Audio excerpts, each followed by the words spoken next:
this, it indicates vitritis. You see this, it indicates photopsia. This means steroids. This means myopic. This means an enlarged blind spot.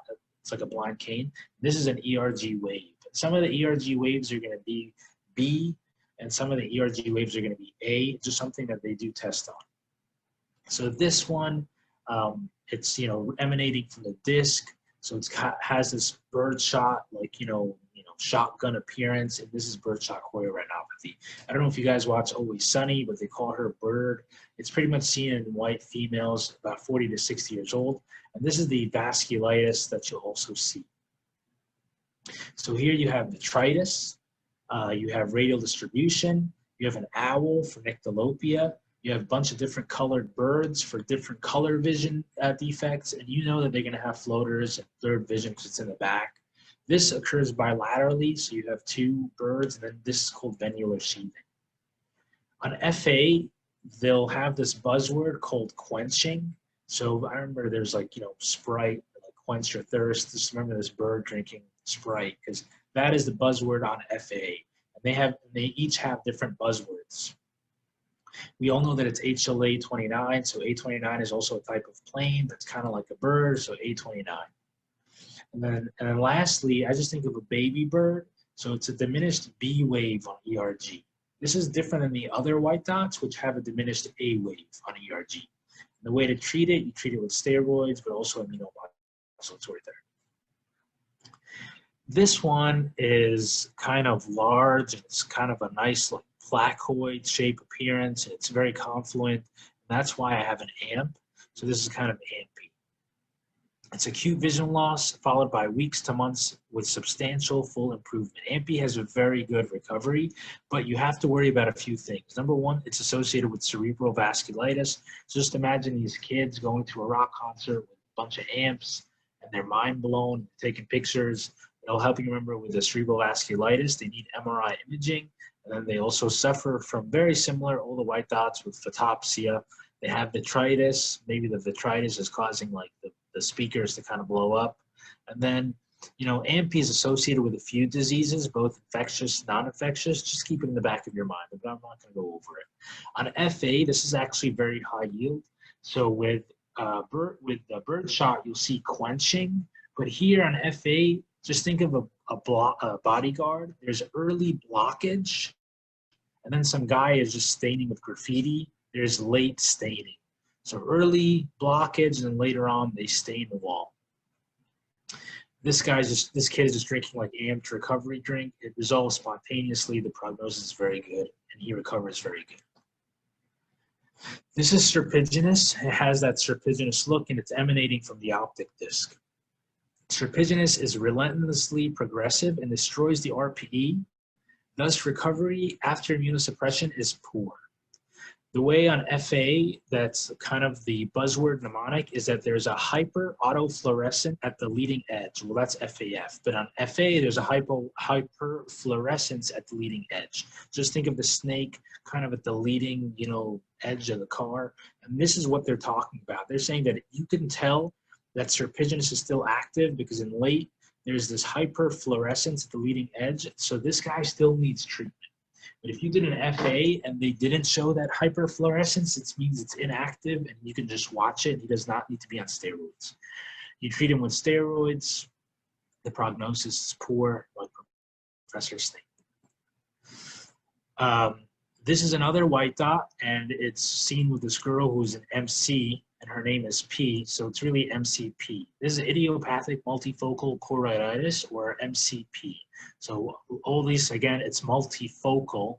It's not, placoid like this. It's not all together. This is just small little dots. So multifocal choroiditis, and it also has the panuveitis as well. Again, vitritis is seen. It's young women. She's dropping her glasses, myopic, photopsia. There's an enlarged blind spot. This is like MCP, except it's smaller. So I think of this young girl who's just saying, pick me, and there's two of her. So again, it's usually bilateral. So these are white, yellow chorioretinal lesions that are very small, 100 to 200 in diameter. They develop at the level of the inner choroid and RPE. With here, this is the buzzword, is that there's no vitritis. So this girl's saying, pick me, and she's in a school. So there's absolutely no vitritis. There's only two things that when they start talking about this, if they say no vitritis, your head should go to, and it's going to be pick, or it's going to be, what's the other one? But not a white dot. You know it now? You're saying the other white dot that does not have vitritis? It's not a white dot though, but it's going to be in your differential. Not a white dot without vitritis, but it's still on the autoimmune inflammatory spectrum? Pretty much. It's histo. So histoplasmosis and PIC are the only two that will have these chorioretinal lesions that have no vitritis. If the question says no vitritis, you should always look for PIC or ocular histo. If it has vitritis, then it's not PIC and it's not histo. So no vitritis in school. And it's going to be bilateral, so two of her, but most of the time it's going to be asymmetric. Again, she's got camera, so photopsic, and then she's also myopic with her glasses. These girls are actually usually younger than girls with MCP. You could tell she's in school, she's younger. On OCT, just like all of these, there's going to be ISOS changes, RPE changes. And then on FA, because it's kind of a window defect, you'll see the hyperfluorescence. This one, the most important thing to remember is that just imagine she's watching the television here and that she's watching the news, CNN, because 80% have CNV. So these girls need anti-VEGF treatment. And so, and they need an FA to figure out if there's CNV, if it's punctate. With the rest of them, they don't have such high CNV rates, but PIC does. This one, there's a cow. So obviously you're thinking of mudes, like moo. And the way that Dr. Wang remembers it is it's unilateral. Anyway, it's unilateral, decreased vision, and it usually improves in 2 to 6 weeks. Again, someone's taking a picture of her. She's waving a cane. She dropped her glasses. These are young myopic women. They have an enlarged blind spot. They're also suffering from photopsia. But the key words here are they'll have wreath-like spots on FA. So notice how FA is really what gives away a lot of these diagnoses. Hyperleading edge, serpiginous. Early blockage, late stainage, AMPPE. Quenching, birdshot. Wreath-like punctate spots, mudes. But in regards to photopsia and large blind spot, it could be all of them. And then here, the only one you should know is really birdshot has diminished V wave. The rest usually have diminished A wave, including mudes. It has a diminished A wave. This is also one of the white dots that, it always kind of scares me. This is very late stage, but this is, when they show visual fields, then you have to think of AZOOR. AZOOR is just it's a complaint of, yes, visuals, blurriness, but also visual field defects. The rest of them won't, they probably do have visual field defects, but with AZOOR, they always mention visual fields, and they always show a picture of some type of visual fields.